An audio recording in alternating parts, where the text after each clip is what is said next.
Thank you for having me. I'm going to talk about how we use GraphQL in a database that we're creating and why we've chosen GraphQL. So when I came in this evening, I spoke to somebody who shall not be named but is in this room. And he said, what are you going to talk about? I said, well, how our database uses GraphQL. And he said, oh, I hate databases. So I thought, like, this is going to be fun. So first, I need to explain the problem that we solve, because then you understand why we need that interface, right? So working our way up to the stack. And what we built is a vector search engine. And that is a database or a search engine as you know them, with the big difference that it has these machine learning models in them, so that it automatically organizes your data.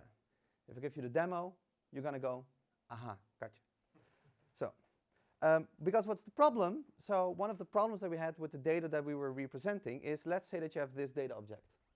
We like wine, so we took wine as an example.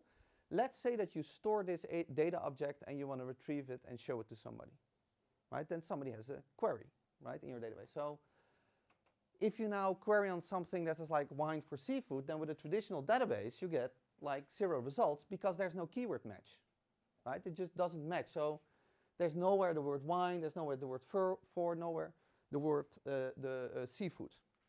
The thing with a vector search engine is that if you search for that same query and there's a description that's related that it's good with fish, it will actually return that result, because it knows that there's a relation between wine, seafood, and fish, and those kind of things. So that's in the nutshell the problem that we solve. So we try to solve the problem of storing data and searching for it, even if the keywords that you're using do not represent the data that you're storing. And this is my one difficult slide, but just to explain how it works for those who are interested in it. So what these machine learning models do is that they have all these words in them, right? So you see meat, chicken, fish, wine, beer, apple, banana, and they represent it. In this example, you see 300 dimensions, but often they have way more. And after that, you can also add your own data. So what we do, that data object that I just showed you, we actually encode that in that space, and then we say we have a new data object, as you see there in the yellow. And that, as a result, you can represent, and you can get that from your data. Or another way to look at it is, if this is your data object, so what you see above in the graphical representation, this is the data object. And the problem that it even gets more complex, because we can also make graph relations. So you see the problem that we had building this was like, how are we going to represent this to our users? So if people use the database, what interface will they use? What query language will they use to to get to these data objects? I think you can already guess the answer, but still a cliffhanger. So, and on top of that, we also had modules. So you have modules that you can add to the database that do things for you. And we needed to have a query language that was actually able, that we could extend on the fly to search through that database, including these modules, to make it a little bit more complex for ourselves. And this is the most difficult slide that I have. This is a diagram of the database. So you see on the left-hand side, you see the modules. Right, you see the APIs, which already contains the answer how we solved it. But just pretend that you don't know this yet. And then, of course, you have the persistence layers, how the data is stored, and those kind of things. So that was the problem. That was where we at. So this is a database we have without any way of querying the data. We didn't know how to get the data out. So then we came to the idea, like, how are we going to solve that problem? How are we going to actually make this data available to the end users? And we had like 3 core design principles. So the first thing is, we needed to have an intuitive UX.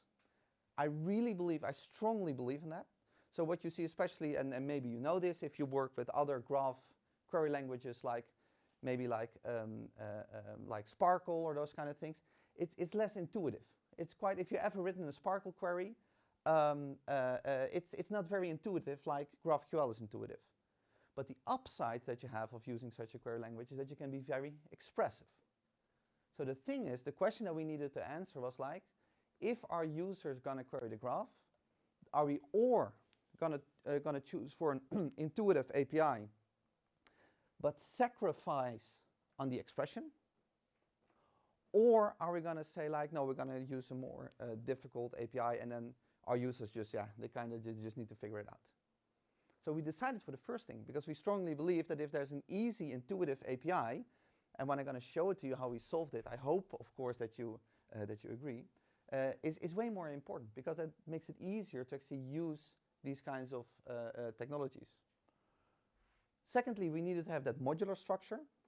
So one of the things that we wanted to do is like we want to have one generic API definition, but every time somebody creates a module or adds a module, it needs to extend the GraphQL API. And last but not least, we need to be able to represent the data objects in the way that we store them. So what we have besides a traditional graph-like model is we not only have the data models, and we not only have the graph relations, but we also have these vector representations that come from these models that we want to add to the results as well. So this is the design that we came up with. Looks simple, right? This looks very simple, but it took quite some time to get there. So we said like we have a function that we want to express in GraphQL. We have a class property structure in the database. So everybody who uses the database can choose their own structure of classes and properties, as you will see in my demo. Then you can set beacons or cross-references. Why do we call them beacons? Because you cannot only set a cross-reference in one database, but also in multiple databases. We needed to have a way to show additional properties to the user-specified properties. So that's why we have the underscore, and we call them internally, we call them underscore properties. And here you see how they can be attached to properties or to classes. A little bit more in depth. So what you see on the right-hand side is you see again the function name, the class name, and the properties. And then you could freely set your search filters. So what you will see when I give you the demo, these modules give you filters to solve a problem. I'm going to show different modules in action, and you see how we solve that. So an example, as you see in the right-hand bottom, is like, for example, you could say, I want to show articles, show me the title, and it must be around the concept of housing prices. Starts to look more like GraphQL, right? So this is the journey that we had to go through from this abstract concept of storing data and somehow bringing it to the end user to query through. Now, that brings me to the demo, because then it's most easy for me to show it through the demo. So what I'm going to do is like, in our documentation, if you're interested in this and if you want to try it out yourself, these GraphQL queries, then there's this is our documentation, and in the bottom you see the GraphQL references, as you see here. And I'm just going to start from these references as well, because here all the references we have in the database are expressed here, but there's like this green bulb, and if you click it, you can actually try it out live. So here we go. That's a little bit too small. Here we go. So what we've done in this demo data set is that we've chosen an arbitrary data set just to query through, and it's a news publications data set. So we have authors, publications, and we have news articles. So for example, here you now see the get query, which, well, the function describes what it does. We have two others. We have the explore and the aggregate. I'll get to that. And then the user is able to define the classes and the properties. So for example, if I now go to the perspective of the publication, so I'm changing my perspective, how I look at the graph, then this might be the query to get publications out. And now if I run this query, you see here, basically here it returns all the results that we have. So Fox, Wired, New York Times, Game Informer, etc. Now if I'm going to look now at the first result, so these are the functions that we want to be able to add per class through the modules. So every time you use a module, these new functions come available, which is great in GraphQL. It's really easy to extend it. So if you now look at the first result, so that's Fox News, we can use these underscore properties like this. And then we say, for example, vector. And now you see the complete data object. So everything that I'm doing now is running through these machine learning models and getting the data from the database to this, we hope, very intuitive GraphQL API. So here you see the vector representation, and then if I scroll all the way down, so you see many vectors, complex machine learning model, down, down, down, down, down. You see that represents Fox News. So one of these modules that we have for that is, for example, the search module. So one of the things that I could do is this. So I now say I have concept, and I say magazine about fashion, and I run this query, and you see that it returns Vogue. And what it's doing is that what we're using is like we use the GraphQL interface to directly ask from the machine learning model what's the vector representation for this query, and then it returns the result, in this case, that's Vogue. We can do more things with that. So we can, for example, take another perspective of the graph. So we can look at the articles. Let me give you a similar example. So we can say, well, the one that we just saw, housing prices, for example. And now I can say, for example, I want to be at least 80% certain that we can see the results. And the nice thing about GraphQL, do you remember that I said like with these underscore properties? One of the things that we have here is that we somehow want to know what the certainty is. So we needed to be able to actually use the interface to extend it to show that certainty. So that's where that underscore property came in. So I can now use that. And I say certainty. So if I now run this query, you see I get all these results back. Right, so you see the title of these articles, you see the certainty, and we can even make the graph relations where, of course, we still can, that is, of course, great in GraphQL. So we could say name, and if I now run this query, and you see that this first result with 87% certainty comes from The Economist. So that's why you see why we chose GraphQL, because it was very, we believe, intuitive to make something so complex, so searching through your data with these models, as simple as this. And let me give you another example of these modules and how you can extend it. So we're now searching for data objects, but we can even search inside of the data objects. So one of the things that we can do is this. Ask question, who is the CEO of Coca-Cola? Let's say that we want to find that in the summary of the articles. I want to see the title, the publication, and of course I also would like to see the answer and the certainty of the answer. So here you see that we now use a different module, which in this case is the question answering module. So this automatically, the API automatically gets extended by the ask query. We still use the traditional GraphQL syntax. And here in this underscore property, we can actually extend it to show the answer. So if I would turn off the question answering module, then answer and the ask functions would not be available. So if I now run this query, look at the results, you see here the answer comes back. James Quincy from an article in the Wall Street Journal. So if I can even return the summary. So now you see it's somewhere in there. Where is it? Here you go. Right? Oh, for whatever reason, yeah. So here you see how it returns that result. So it somehow found the answer in all of these articles. So the point that I want to get to, and that is the thing that was so important to us, that like having something so complex, searching through these models, we actually thought like the best, most intuitive API to search through it, or sorry, interface language is GraphQL. So that's why we adopted GraphQL. And one of the things that is extremely easy to do is that we now see people that create their own modules with all kinds of other different machine learning models. And what they're constantly doing is extending the GraphQL API. So just you take a few modules, and because of the modularity of the GraphQL interface, we can keep extending it.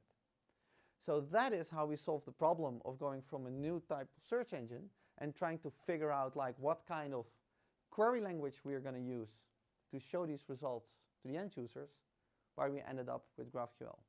And I have to say I'm very biased, of course, but I'm very happy with the result. And I think one of the most important things in this database is that we've chosen GraphQL to actually represent data.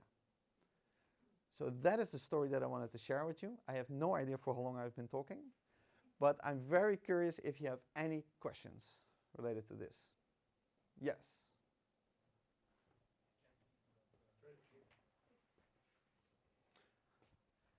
Okay, here we go. Yeah, he's in the back.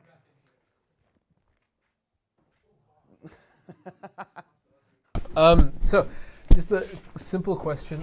This is, by the way, really, really powerful tools you're showing here. I'm curious, at the top level of the query, there's a get keyword. Yeah. GraphQL has natively, the query keyword, and then you specify the name of your query. How does that get interplay with GraphQL as a specification? So what alternatives to get does this API expose? That is a great question. Let me answer the first to last part, because otherwise you can't answer one of the questions that's in the quiz, because I forgot something. So I'm going to make that a win-win. Oh, so where is it? Yeah, so it's back here. Yeah. So I completely forgot to talk about that. So what we have here is indeed get. So that's the one. Another one that we have is aggregate. So what do we want to do with aggregate? Well, for example, if we say articles, I want to show meta information count. How many articles do I have? Yeah, so just over 3,000 articles, so that's one. But what we also have, and this was an interesting problem, because if you have a graph is actually like 2D, right? So it's like if you would draw a graph, you can just draw your nodes and you can draw the relations between them. But because we not only have these relations, we also have this dimensional space, we also want to be able to search through the graph through that dimensional space. So one of the things that we came up with is this. So explore. And if we now say explore, I can do a similar query, near text. Concepts, so let's say, well, fashion, for example. And then I have class name, certainty, and beacon. So if I now run this query, so let me also set that to a certainty of 0.8. So certainty means the distance in this space. So, and this is a conceptual thing that's very important to try to get a hold of, that if you have a graph that not only has direct graph relations, but also sits in that vector space, you can also search through it from the perspective of what is nearby in the graph. So you can take a place in that, just imagine it as a three-dimensional space. You can step into it, and you can say, okay, I can't find a node in the graph here, but I can't find very nearby. So, and that is what the certainty does. That's the distance between the query and the first node it finds in the graph. So if I now return this query, you see a few interesting things here. So you see the beacon. So the beacon is actually the node in the graph that we can target with a get query, how certain it is, and the type of class name. And let me see if I can find something else opposed to an article. Yeah, here publication, for example. Well, that's probably going to be that Vogue publication. So what this endpoint, this function does, is that it basically is like, find me any node in the vector space and tell me what it is. And there's also a reason why this is the only information that we can give, because GraphQL doesn't know at the moment that we're posing the query what the result might be. So therefore, we don't know the schema definition. So the end user always needs to do two queries. So now this is enough information to know what you can get back from the database. And what's maybe also nice to show as well, as one more addition, so this is a very long answer, apologies, is that, and this is again, so in extending that in GraphQL, such a nice, that's just really nice, is let's go back to the articles. Let's go back to the near text of, let's say, housing prices. And I'm doing my certainty of 80%. And now I make a normal graph relation. So I say in publication, name. So let's say here you see, for example, the Wall Street Journal. one of the things that we wanted to do is that we actually also wanted to mix in these vector searches and traditional graph searches. And that's something that, again, thanks to GraphQL, we were able to solve like this. So we can say the path in the graph, which is in publication and then publication name. So that's in publication name. And then I can set an operator, which is equal, and then a value, a string value. And I'm going to set that just to the Wall Street Journal. So now what we're even doing is that we're combining two types of filters, like a traditional filter that you know from a traditional search engine with a vector search filter. And now if I run this query, you see that it returns only articles about housing prices in the Wall Street Journal. So, did that answer your question? It answered half my question. Oh, pardon. Yes. So so this is purely like we did not deviate from GraphQL or the GraphQL standards whatsoever. So we don't support everything yet. Some things still need to be done through the RESTful API, but there's no reason why we can't support anything that GraphQL currently can't support either. Is it a correct sentence? Yeah, I think so. Thank you. Yeah. Any other questions? Where is the vector search happening? Like it's in the Sorry, more time? where is the vector search happening? Like yeah. Yeah, so it's happening in the database. So what it does is that it stores the vector representations of all the data objects, and then if we query for it, then this query also gets translated in a vector representation. It relates them to each other, and it returns the result in this format. So the query is done in GraphQL, is translated into a vector representation. The database searches for similar articles and returns the objects like this. That's how it's done. in real time because it's very quick. So Yeah. all this thing is happening. Okay. Yeah. So we can. So I mean, we can get to. We have data sets almost up to 100 million data objects, and in less than 100 milliseconds, we can represent the data like this. So our focus is really on speed and scale. And does every class have modules like ask in articles? Yes. Okay. So all the modules can be attached to classes. We even have use cases, and the reason I'm not showing that is because it's a little bit difficult to show on the screen in this representation. But we also have modules. Let's see, do I have that at hand? Yeah, we also have modules that, for example, do image to vec. So you can say, I wanna in GraphQL, you can represent an image in base 64. You can say, like, actually, the data that's going to be added needs to be vectorized through a machine learning model specifically for images. But everything always comes back to the GraphQL API. So everything is represented in GraphQL. Yeah. Oh, yeah. Do you have It's going to go so horribly wrong. It's a matter of time. Yeah. do you have like any custom wrappers around like your resolvers like in the schema, and are there like any downsides of like maybe like stitching many microservices with this? Yeah. So to answer your last question first, not really, because you could actually see this as like not completely true, but you could actually see this as one microservice. So this is just one microservice that we created the GraphQL wrapper or interface around. However, you're of course limited to that structure that we've decided to give it. So that is the limitation. But everything in classes, property names, and functions is something that the user can define. Awesome.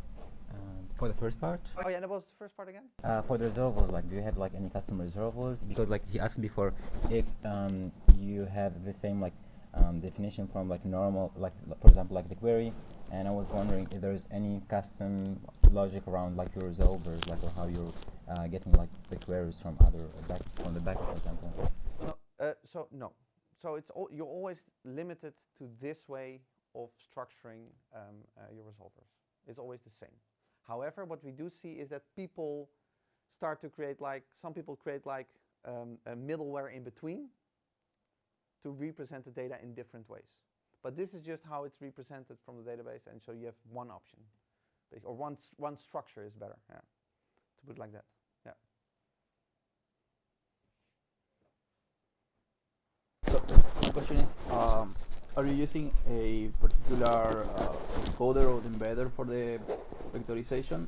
Is it possible to use a customized model for your application? Yeah, so basically any machine learning model that outputs vectors, which is almost all of them, you can use. Yeah. So, and we have a few out of the box. You also, you probably can't read it from this distance, but you can also create custom modules, so those kind of things. And that's always goes back, that's what we think is very nice, always goes back to that GraphQL interface. So you can take any model you like, put it in a module, which is semantically, but so model, put it in a module, and a module just dictates what the GraphQL endpoints would look like. So let's say that you have a model that searches through cybersecurity entities, and you want to have a specific GraphQL type of query to search through them. It's very easy to extend it in the module. So you just add the model, specify what your specific GraphQL endpoint will look like, spin it up, and then it just runs out of the box. Yeah, another question. Oh, from the back. So I see that there's a JavaScript / I'm hoping TypeScript client for this. Yeah. But the main service is implemented in Go, if I understand correctly. Yeah, that's a great question. Hang on, I didn't finish the question.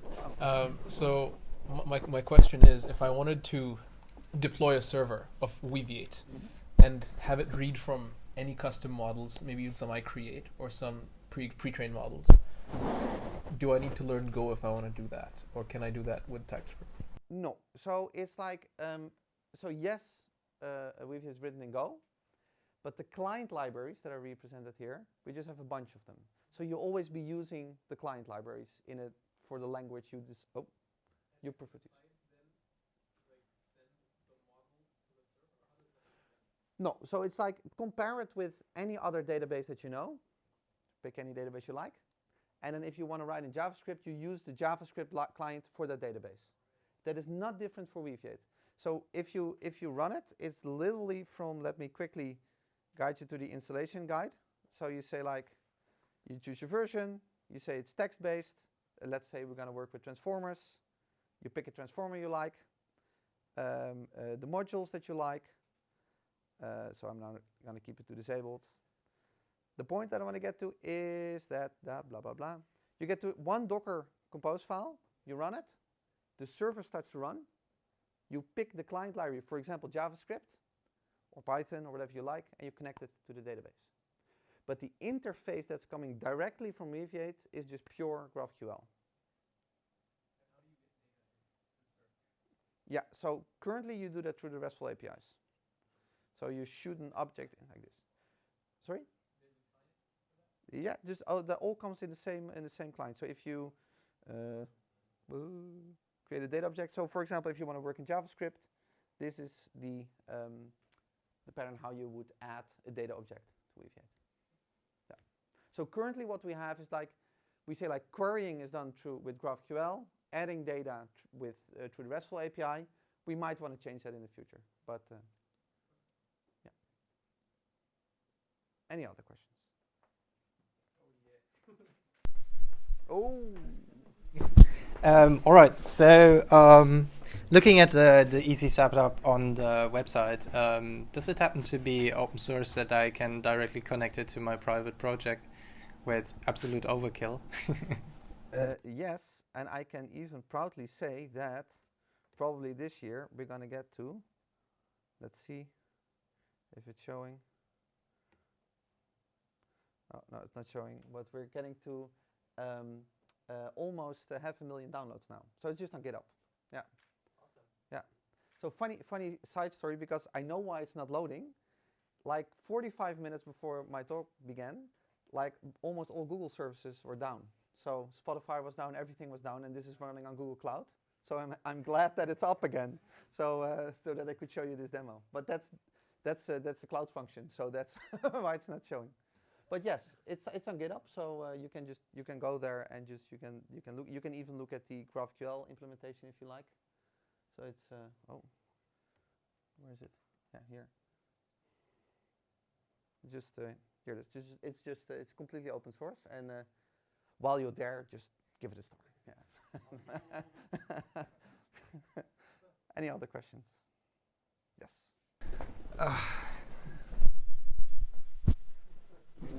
Sorry. Yeah, how much scalable is to use base64 for low images instead of use, for example, multi-part form data? So one more time, the last part of the question? Yeah, instead of use multi-part form data, for example. Yeah, so so what you can do is like, I'm not sure if this is going to answer your question, but you can, as a data type, we just support blob data types. So the base64 for images is one that the model can understand. But if you want to store a PDF or something, you could do that as well. Yeah, it just accepts that data type. But the thing is, what you can do with images is that with this vectorize, you want to say, okay, I'm going to shoot in an image, and I want you to use that image to create that vector representation to store the data. So there can be text, it can be images, audio, video, anything. Anything else? Can you also use external modules, or is it all? No, you can. So you can. Let's see, where do I have that? Somewhere here. So you can. I need to look at my own documentation. So yeah, thank you. There's a nice video from my colleague Laura where she shows you how you can make these custom modules. Yeah. Anything else?